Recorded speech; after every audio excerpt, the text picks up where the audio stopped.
दोस्तों नमस्कार, मैं समीर आपका स्वागत करता हूं ओनली फॉर रियलिटी में।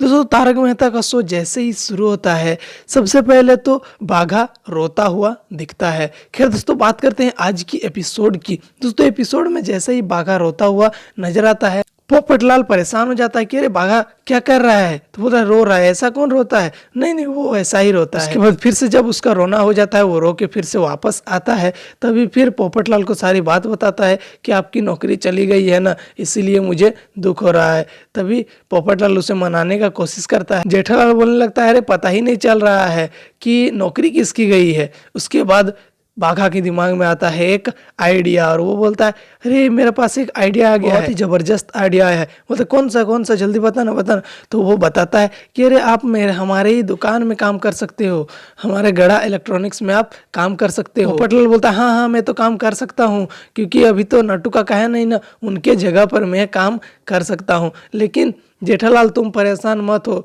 जब भी नट्टू काका आएंगे उसी दिन मैं अपना पैर तुम्हारे दुकान से बाहर रख दूंगा। लेकिन बाघा फिर वहां बोलने लगता है अरे बाहर कैसे रख दोगे, अगर नट्टू काका रात को आएंगे तो आप सुबह कैसे आएंगे, रात को कैसे आप पैर को अपना बाहर रख देंगे। बोलता है अरे वैसा नहीं, जैसे वो आएंगे ना मैं दुकान को छोड़ दूंगा। लेकिन जेठालाल मानने को तैयार ही नहीं। जेठालाल उससे बार बार मना करता है अरे पोपटलाल ऐसा कैसे हो सकता है। वो सेठ जी करके बोलने लगता है, लेकिन फिर जेठालाल समझाता है कि बैठो बैठो पहले बैठो।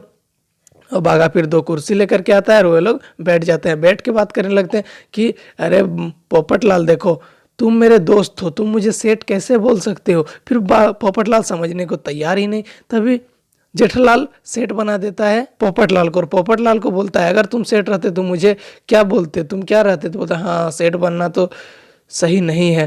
फिर दूसरा आइडिया देता है, दूसरे आइडिया में बोलता है कि मोबाइल का दुकान खोल देंगे सेठ जी, उसमें तुम बैठ जाओगे। लेकिन वो भी आइडिया काम नहीं करता है। तब वहां से निकल जाता है पोपटलाल। अब आता है सोसाइटी की ओर। लेकिन यहाँ सोसाइटी में सब्जी वाली आ जाती है सुनीता और आकर के गोकुल धाम में सब्जी बेचने लगती है। तो सभी लोग तारीफ करने लगते हैं कि तुम्हारा बिजनेस कभी भी बंद नहीं होता है, हमें ऐसा ही चलता रहता है। लॉकडाउन था फिर भी तुम हमें सब्जियां पहुंचाती थी अब्दुल भाई के द्वारा। और यहीं पर पोपटलाल आ रहा होता है सोसाइटी में और आते आते बहुत ही ज़्यादा टेंशन ले रहा होता है, क्या करेंगे, नहीं हो रहा है, अभी तक कुछ भी जुगाड़ नहीं हुआ, किसी ने फ़ोन क्यों नहीं किया, इतना लेट हो गया। फिर वो सोसाइटी के अंदर आता है, तब देखता है सब्जी वाली को और उसके दिमाग में एक सवाल दौड़ने लगता है कि क्या सुनने लगता है सभी का बात को।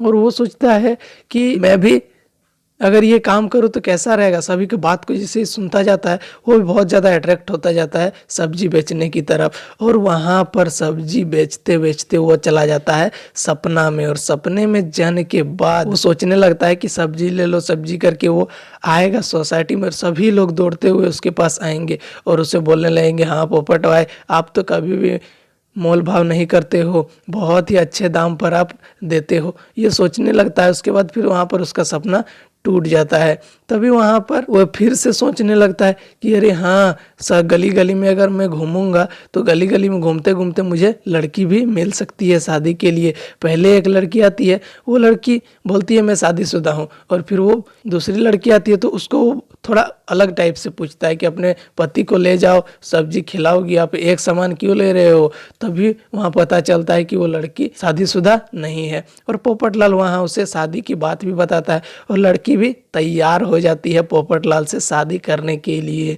लेकिन यहाँ भी वो सपना निकलता है। उसके बाद यहाँ ये लोग बात कर रहे होते तभी पोपटलाल पहुंच जाता है सब्जी वाली के पास और सब्जी वाली बोलने लगती है हाँ आपका भी सारा ऑर्डर तैयार है।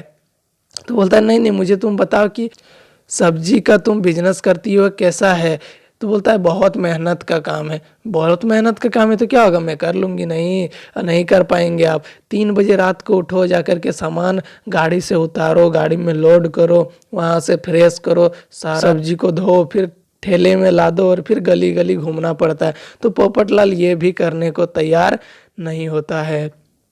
और यहाँ हो जाती है एपिसोड का एंड। लेकिन दोस्तों नेक्स्ट एपिसोड में अब पोपटलाल क्या करने वाला है ये देखना बहुत ही ज़्यादा इंटरेस्टिंग होने वाला है। तो चलिए मिलते हैं नेक्स्ट एपिसोड के साथ ओनली फॉर रियलिटी में।